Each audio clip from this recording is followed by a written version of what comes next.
Hello everyone. आज की video में हम डिस्कस करेंगे कि ऐसी कौन कौन सी दवाइयाँ हैं जो कि अल्कोहल के साथ अवॉइड की जाती हैं। आपको वीडियो को बिल्कुल ध्यान से देखना है। मैं पॉइंट टू पॉइंट सब कुछ क्लियर करता हुआ चलूँगा, ठीक है। सबसे पहला पॉइंट ये है कि जो अल्कोहल है ये CNS डिप्रेसेंट है। CNS डिप्रेसेंट यानी कि ये CNS को डिप्रेस करती है, यानी कि अल्कोहल ब्रेन को डिप्रेस करती है। तो ब्रेन को डिप्रेस करेगी तो क्या होगा, हमारी बॉडी में ब्रेन की एक्टिविटी स्लो हो जाएगी, जो जजमेंट टाइम है वो काफ़ी बढ़ जाएगा, जो बॉडी की मूवमेंट है वो स्लो हो जाएगी, नींद आएगी, ड्राउजीनेस होएगा। तो ये सब चीज़ें होंगी, ठीक है। तो मैंने आपको बताया कि अल्कोहल CNS डिप्रेसेंट है। तो ऐसी दवाइयाँ जो CNS डिप्रेसेंट हैं वो हम अल्कोहल के साथ नहीं दे सकते। जैसे कि कौन कौन सी दवाइयाँ हैं, जैसे कि एंटी डिप्रेसेंट ड्रग हैं, ये CNS को डिप्रेस करती हैं। Anti allergic drugs, anti allergic drugs में वो आएंगी जो नींद आती है जिनके लेने से, ठीक है। एंटी एंजाइटी ड्रग्स ये अवॉइड करनी है। एंटी कन्वर्जेंट्स ड्रग्स वो सिर्फ जिसके अंदर कोडीन है, तो कोडीन सिरप्स। तो ये जो दवाइयाँ हैं ये CNS को डिप्रेस करती है, ठीक है। साथ के साथ जो अल्कोहल है वो भी CNS को डिप्रेस करती है।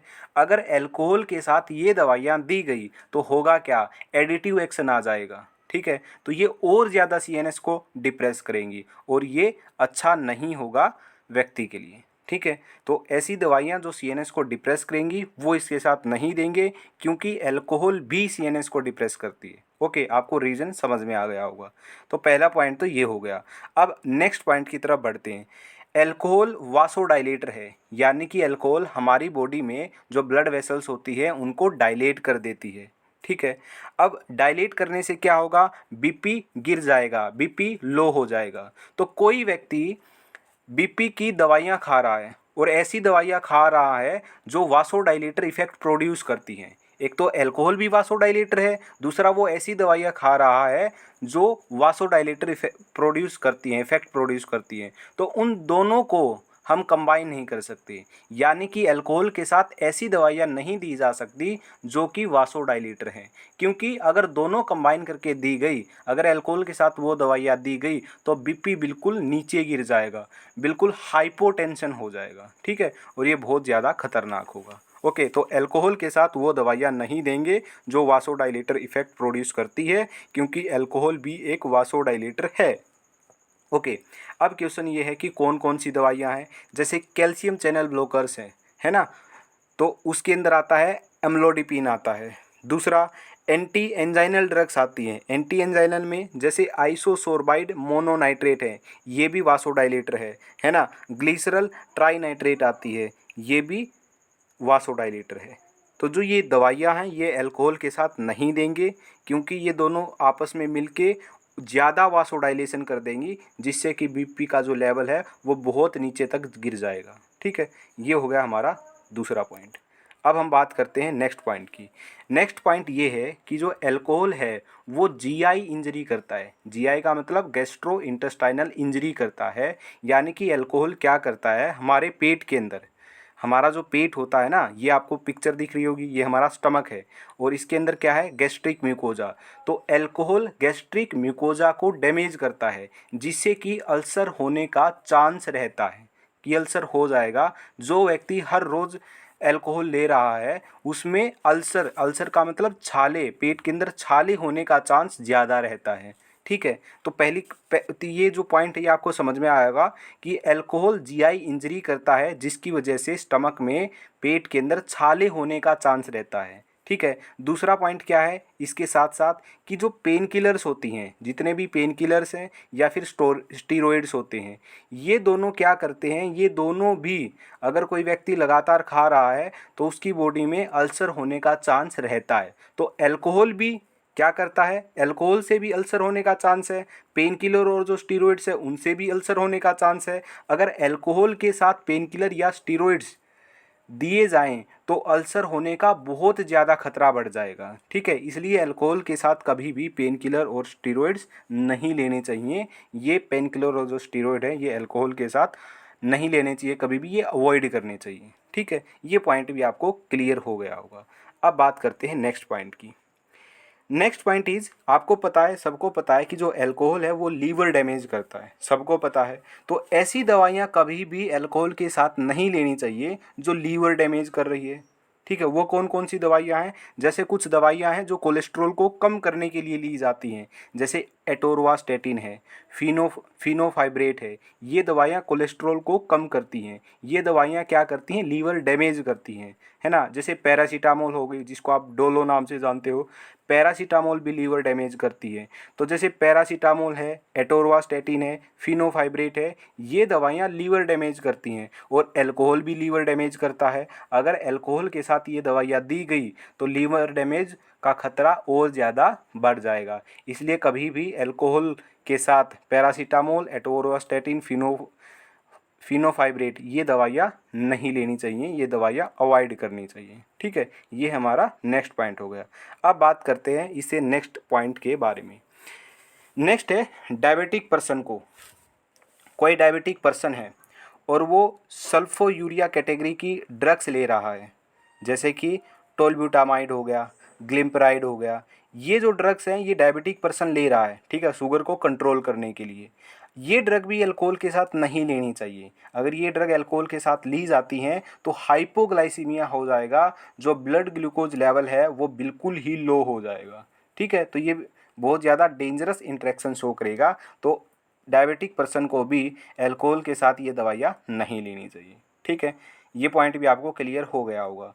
अब नेक्स्ट पॉइंट की बात करते हैं। नेक्स्ट पॉइंट है वारफरीन के बारे में। अल्कोहल के साथ कभी भी वारफरीन को नहीं लेना चाहिए। क्यों नहीं लेना चाहिए? रीज़न पे आते हैं। सबसे पहली बात, जो ये वारफरीन है ये एंटी कोएगुलेंट है। एंटी कोएगुलेंट का मतलब ये है कि ये ब्लड थिनर है, खून को पतला करने का काम करता है। ठीक है, उन कंडीशंस में दिया जाता है जहाँ पे ब्लड क्लोटिंग का खतरा होता है। ठीक है, तो वारफरीन एक एंटी कोगुलेंट यानी कि ब्लड थिनर है। ओके, इसको अल्कोहल के साथ कभी भी नहीं दिया जाता है। क्यों नहीं दिया जाता है? रीज़न पे आएंगे।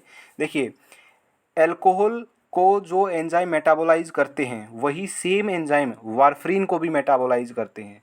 अगर कोई व्यक्ति अल्कोहल के साथ वारफरीन को ले लेता है तो वो जो एंजाइम्स है जो मेटाबोलाइज कर रहे हैं वो सारे के सारे एंजाइम्स अल्कोहल को मेटाबोलाइज करने लग जाएंगे वारफरीन को छोड़कर, जिससे कि बॉडी के अंदर यानी कि ब्लड के अंदर वारफरीन का लेवल बहुत ज़्यादा हो जाएगा। और वारफरीन का लेवल ब्लड में बढ़ने की वजह से इंटरनल ब्लीडिंग हो सकती है। इंटरनल ब्लीडिंग का खतरा बढ़ जाएगा। ठीक है, इसलिए कभी भी अल्कोहल के साथ वारफरीन नहीं लेनी चाहिए, वारफरीन अवॉइड की जाती है। ओके, रीज़न आपको समझ में आया होगा और एक्सप्लेनेशन भी आपको अच्छे तरीके से समझ में आई होगी। अब बात करते हैं नेक्स्ट मेडिसिन के बारे में। नेक्स्ट हमारी मेडिसिन है मेट्रोनिडाजोल। आपको सबको पता है कि ये जो मेट्रोनिडाजोल है ये मेट्रोजिल नाम से बहुत ज़्यादा फेमस है।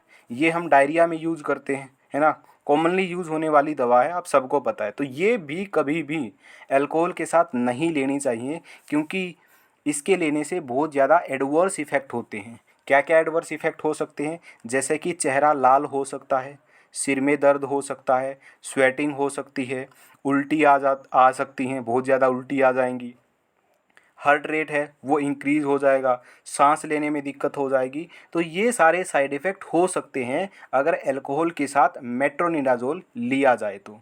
ठीक है, अब ये एडवर्स साइड इफ़ेक्ट होते क्यों हैं? ये जो मेट्रोनिडाजोल है ये एक रिएक्शन करता है जिसको हम बोलते हैं डाई सल्फिराम लाइक रिएक्शन। अब ये दवाई नहीं, इसके अलावा कुछ और दवाइयाँ हैं जो डाई सल्फिराम लाइक रिएक्शन करती हैं। अब हम उस पर आते हैं। देखिए, मैं आपको पूरा कॉन्सेप्ट समझाऊंगा। देखिए, ये जो दवाइयाँ हैं यहाँ यहाँ पे मैंने ये लिखी हुई हैं, एक बार मैं आपको इस पढ़ देता हूँ। देखिए, जैसे मेट्रोनिडाजोल है, ग्राइसियोफुल्विन है, क्लोरप्रोपेमाइड है, सीफोपिराजोन है, और ये दवाई कट गई है। ठीक है, ये है सीफोटीटेन। यहाँ पे ये मिस्टेक हो गया है इसको लिखने में। तो सीफोपिराजोन है, सीफोटीटेन है और प्रोकार्बाजिन है। ये जो दवाइयाँ हैं ये सारी की सारी दवाइयाँ डाई सल्फिराम लाइक रिएक्शन करती हैं। डाई सल्फिराम लाइक रिएक्शन का मतलब समझिए। देखिए, अल्कोहल को जो व्यक्ति ज़्यादा अल्कोहल लेता है, हर रोज़ अल्कोहल पी रहा है, ठीक है, और वो एडिक्ट हो चुका है, तो अल्कोहल को छुड़वाने के लिए एक मेडिसिन दी जाती है, उसका नाम है डाई सल्फिराम। डाइसल्फिराम एक मेडिसिन है जो अल्कोहल को छुड़वाने के लिए उसको पेशेंट को दी जाती है। ठीक है, अब ये किस तरीके से काम करती है, जैसे मान लिया कोई व्यक्ति है, उसने दारू पी ली, ओके, और घर वालों ने उसको ये डाइसल्फिराम की जो मेडिसिन है ये खिला दी। ठीक है, और पेशेंट को पता नहीं है, उसको जिसने दारू पी है उसको पता नहीं है। अब वो क्या करेगा, जैसे ही मतलब जैसे मान लो उनके घर वालों ने ये मेडिसिन खिला दी, वो जब भी दारू पिएगा तो क्या होगा, जैसे उसने दारू पी तो उसको वोमिटिंग हो जाएगी, है ना, और बहुत ज़्यादा पेट में दर्द होना स्टार्ट हो जाएगा, है ना, और वो बहुत ज़्यादा तेज़ सिर में दर्द होना स्टार्ट हो जाएगा जब भी वो दारू पिएगा। ठीक है, तो अब वो अगली बार दारू पीने से पहले सोचेगा कि मैंने अब अगर अल्कोहल कंज्यूम की तो पहले की तरह ही बुरा हाल होएगा। तो इस तरीके से जो ये डाइसल्फिराम मेडिसिन है ये काम करती है ना। इसलिए ये इसको कहा जाता है alcohol aversion therapy. Alcohol aversion therapy है जिसके अंदर हम डाइसल्फिराम का यूज करते हैं अल्कोहल को छुड़वाने के लिए। ठीक है, ये बात आपको क्लियर हो गई होगी। तो फिर बाद में ये देखने को मिला कि कुछ और मेडिसिन्स हैं जो डाइसल्फिराम जैसा काम करती है, उस जैसा रिएक्शन करती हैं, और वो मेडिसिन ये है। ठीक है, तो ये मेडिसिन है जैसे मेट्रोनिडाजोल, ये एक एंटीबायोटिक है। ग्राइसोफ्यूलिन ये एक एंटी फंगल मेडिसिन है। क्लोरप्रोपेमाइड ये एक एंटी डायबिटिक मेडिकेशन है।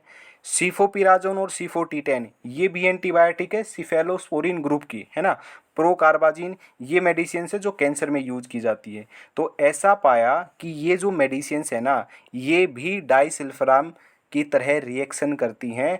जो कोई व्यक्ति जैसे दारू पी ली, किसी ने अल्कोहल कंज्यूम कर ली और बाई मिस्टेक अगर उसने मेट्रोनिडाजोल खा ली तो क्या होगा, बहुत ज़्यादा उल्टी होना स्टार्ट हो जाएगी, सिर में दर्द होना स्टार्ट हो जाएगा। तो कहने का मतलब है ये जो दवाइयाँ हैं ये डाइसल्फिराम लाइक रिएक्शन शो करती हैं। तो ये दवाइयाँ भी कभी भी अल्कोहल के साथ नहीं लेनी चाहिए, ये अवॉइड करनी चाहिए। ठीक है, तो ये था full concept disulfiram like reaction का, और कौन कौन सी दवाइयाँ जो कि अल्कोहल के साथ नहीं लेनी चाहिए, अल्कोहल के साथ अवॉइड करनी चाहिए। आई होप आपको अच्छे से सारी एक्सप्लेनेशन समझ में आई होगी। आज की वीडियो में इतना ही, तो मिलते हैं नेक्स्ट वीडियो के अंदर।